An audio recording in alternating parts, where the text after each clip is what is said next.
Hello दोस्तों, Kolkata night Riders की उम्मीदें अभी भी जिंदा है इंडियन प्रीमियर लीग में। आप सबको पता है कोलकाता नाइट राइडर्स पिछले 5 मैचेस में 4 मैचेस हारी है, 1 मैच ड्रॉ हुआ है और उनके 9 मैचेस में 3 मैच में उन्होंने जीत हासिल की थी, जिसकी वजह से टीम अनबैलेंस लग रही थी। प्लेऑफ से पहुंचने के चांसेस बहुत कम दिख रहे थे, लेकिन अभी आखिरी मैच जीत कर दिल्ली कैपिटल से उम्मीदें थोड़ी सी जिंदा कर दी है।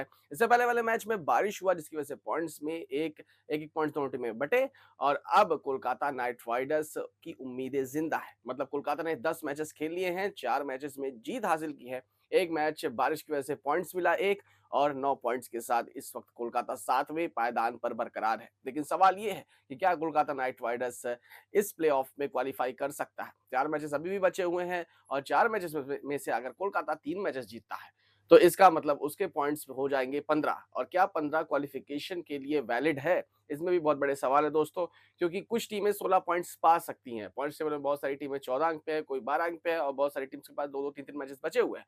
तो इसका मतलब 16 अंक प्रॉपर क्वालिफिकेशन के लिए माना जाएगा। तो 15 अंक में थोड़े से डाउट रहेंगे और अगर कोलकाता अपने चारों मैचेस जीतता है तो डाउट पूरी तरीके से खत्म हो जाएंगे, क्योंकि कोलकाता नाइट राइडर्स के जो पॉइंट्स है वो 17 हो जाएंगे और उनको मिल जाएगी प्रॉपर क्वालिफिकेशन। मतलब उम्मीदें अभी भी कोलकाता की जिंदा है। वहीं दिल्ली कैपिटल्स की बात करें, उनके खिलाफ कोलकाता का मैच हुआ कल और जिसमें कोलकाता नाइट राइडर्स 14 रनों से इस मैच को जीता और अभी जो उनके चांसेस है वो हैं अभी प्लेऑफ्स में। चलिए मैं पूरे मैच का हाल आपको बता देता हूँ। कोलकाता नाइट राइडर्स पहले बल्लेबाजी करने आई और 6 ओवर में कोलकाता नाइट राइडर्स ने 80 रन बनाए सुनील नारायण और गुरबाज की बेहतरीन ओपनिंग जोड़ी की वजह से। लेकिन गुरबाज और नारायण की जोड़ी खत्म हुई तीसरे ओवर में, लेकिन तब तक स्कोर लगभग 50 पार हो चुका था और उसके बाद उनका साथ देने आया अजिंक्य रहाणे। रहाणे ने 14 गेंदों में 26 रन बनाए और स्कोर बोर्ड को आगे बढ़ाया। एक समय ऐसा लग रहा था कि स्कोर कम से कम कोलकाता नाइट राइडर्स का 240-230 के आंकड़े को टच करेगा, लेकिन मिड में वेंकटेश अय्यर आए और एक बार फिर से एक सवाल उठता है वेंकटेश अय्यर की पारी पे कि जितना निवेश कोलकाता ने उन पे किया है वो उस तरह की भरपाई कोलकाता के लिए नहीं कर पा रहे। वेंकटेश अय्यर एक बार फिर से फ्लॉप शो करके चले गए हैं और जितनी उम्मीदें उनसे टीम को हैं वो उस उम्मीद पे निखर नहीं पा रहे हैं। वेंकटेश अय्यर 5 गेंदों में 7 रन बनाकर आउट हुए, एज एन इम्पैक्ट प्लेयर आए थे। लेकिन रिंकू सिंह आए, 25 गेंदों में 36 रन बनाया, स्कोर कार्ड को आगे बढ़ाने की कोशिश की, लेकिन थोड़ा सा रन रेट डाउन होता चला गया। उसके बाद रसल आते हैं, वो रन आउट हो जाते हैं 9 गेंदों में 17 रन बनाकर और स्कोर 20 ओवर में 204 के आंकड़े तक पहुंच जाता है।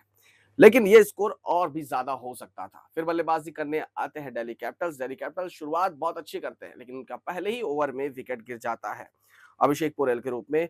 लेकिन उसके बाद डुप्लेसिस और करुण नायर एक अच्छी स्टार्ट देते हैं। स्कोर कार्ड धीरे धीरे 10 के रेट से बढ़ता है, वहीं पे करुण नायर आउट होते हैं और राहुल आउट हो जाते हैं।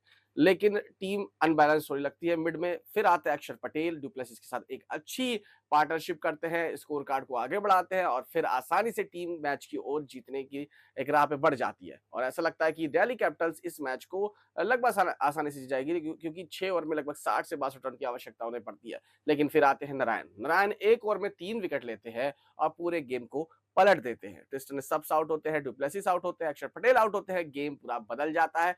आशुतोष शर्मा आते हैं बाद में। आशुतोष शर्मा से उम्मीदें बहुत ज्यादा थी, क्योंकि आशुतोष शर्मा ने बहुत सारे मैचेस ऐसे जिताए हैं, लेकिन वो भी खासा कुछ कर नहीं पाते हैं और टीम 14 रनों से ये मैच हार जाती है। दिल्ली कैपिटल्स का समीकरण मैं आपको बता देता हूं दोस्तों। दिल्ली कैपिटल्स ने 10 मैचेस में अभी 6 मैचेस जीते हैं। इसका मतलब 12 पॉइंट्स के साथ वो है, लेकिन अभी भी उन्हें 2 मैचेस जीतने हैं और 2 मैचेस जब तक वो जीतेंगे नहीं, उन्हें प्रॉपर क्वालिफिकेशन नहीं मिलने वाली है। और अगर वो 3 माफ कीजिएगा, दिल्ली कैपिटल्स 5 मैचेस जीती है दोस्तों, मतलब उनको 3 मैचेस जीतने ही जीतने हैं और तब उन्हें प्रॉपर क्वालिफिकेशन मिलेगी और 4 मैचेस उनके हाथ में है। मतलब कोलकाता और दिल्ली कैपिटल्स के समीकरण को अगर हम मिला के देखें तो लगभग-लगभग एक ही जैसे हैं। बस कोलकाता के पास 1 पॉइंट की कमी है, जिसकी वजह से उनको चारों मैच जीतने पड़ेंगे, लेकिन दिल्ली को अपने 4 मैचेस 3 मैचेस जीतने पड़ेंगे। पहले प्लेऑफ्स की अगर हम बात करें तो इस वक्त बहुत ज़्यादा उथल-पुथल उसमें चल रही है। चलिए मैं थोड़ी-सी आपको डिस्कस कर लेता हूँ प्लेऑफ्स की। तो प्लेऑफ्स में आरसीबी जो है वो 7 मैचेस 10 में जीती है, 14 पॉइंट्स है, मतलब 1 मैच जीतेगी और प्रॉपर क्वालिफिकेशन उनकी हो जाएगी। वही एमआई 10 में से 6 दूसरे पायदान पर है, उनको भी 2 मैचेस जीतने हैं। जीटी को भी 2 मैचेस जीतने हैं, लेकिन 9 मैचेस सिर्फ खेले हैं। गुजरात ने 5 मैचेस अभी उनके बचे हुए हैं। दिल्ली कैपिटल्स के पास 4 मैचेस बचे हुए हैं, 2 मैचेस जीतने हैं। पंजाब किंग्स के पास भी अभी 5 मैचेस हैं और पंजाब को भी 3 मैचेस जीतने हैं।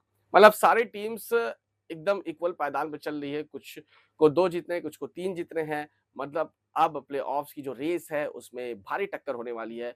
कोई गारंटी नहीं है कौन सी टीम पहुंच सकती है। सिर्फ आरसीबी के लिए चांसेस ऑफ प्रोबेबिलिटी जो है वो काफी ज्यादा है। लेट्स सी दोस्तों कि इस 4 की लिस्ट में, इस प्लेऑफ की 4 लिस्ट में कौन सी टीम पहुंच सकती है।